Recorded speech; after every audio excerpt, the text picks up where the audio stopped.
যেই শহরে পার্কিংয়ের ব্যবস্থাই নাই সেই শহরে আবার এআই ক্যামেরা দ্বারা নিয়ন্ত্রিত শহর, এটা কিভাবে সম্ভব? আসুন তাহলে আমরা একটু গভীরে যাই, একটু ভাবি আসলে সমস্যাটা যেখানে, সমাধানটা কিন্তু আমাদের সেখানেই করা উচিত। ধরেন বোঝানোর জন্য বলতেছি যে আমার ঘরের ভেতরে আগুন লেগেছে, আমি যদি বাইরে থেকে পানি ছিটাই তো ঘরের ভেতর পর্যন্ত যদি না যায় তাহলে কিন্তু আগুনটা নিভবে না। সো এখন মনে করেন এআই ক্যামেরা বসেছেন, আমি জানি না এআই ক্যামেরায় কোন কোন জায়গায় মামলা হয়, এখনো পর্যন্ত মামলা খাই নাই, খাইলে হয়তো বুঝতে পারবো। তো যেমন সিগন্যাল অমান্য করলে এআই ক্যামেরা দ্বারা মামলা, এটা 100% সঠিক, 100% সঠিক, এটা আমি সাপোর্ট করছি।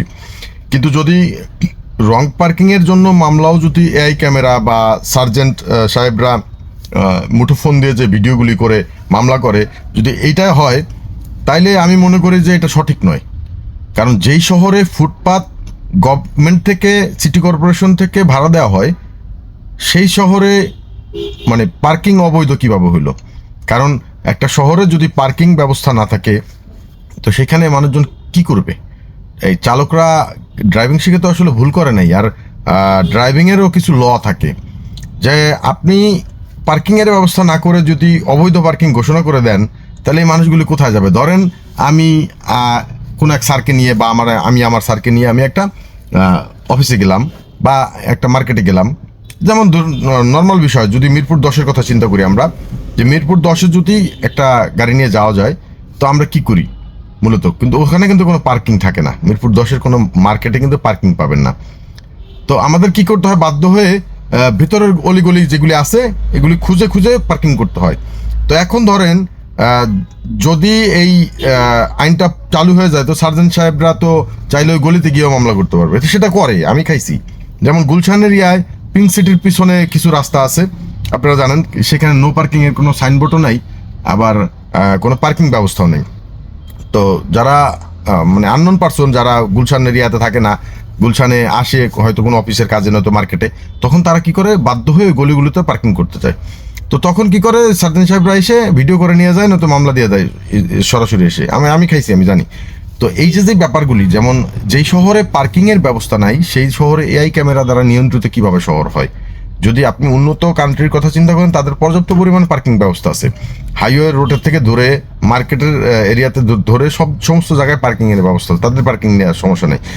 যারা সেলফ ড্রাইভ করে তাদেরও একই সমস্যা। এই শহরে আমি মনে করি যে, এটা আমার কথা না, এটা মালিক পক্ষের সাথে যদি কথা বলে সরকার পক্ষ, তাহলে বুঝতে পারবে যে অনেক মালিক আছে তার যে ডিউটি সেই অনুযায়ী তার ড্রাইভার না রাখলেও চলে, কিন্তু সে বাধ্য হয়ে ড্রাইভার রাখা লাগে। কেন জানেন?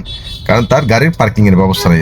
সে তো সেলফ ড্রাইভ, সে যখন নিজের গাড়ি নিজে চালাচ্ছে তখন ওই গাড়িটা পার্কিং করার জন্য সে জায়গা পাবে না, তখন বাধ্য হয়ে সে কী করে? ড্রাইভার রাখে। ওই ড্রাইভারকে দিয়ে পার্কিং করায়, মামলা খাইলো ড্রাইভার হালুয়া টাইট করে ফেলায়। ব্যাপারটা বুঝতে পারছেন? মানে মামলাও দেবেন, পার্কিং ব্যবস্থাও নেই। তো বিষয়টা তো হাস্যকর, আসলে হাস্যকর।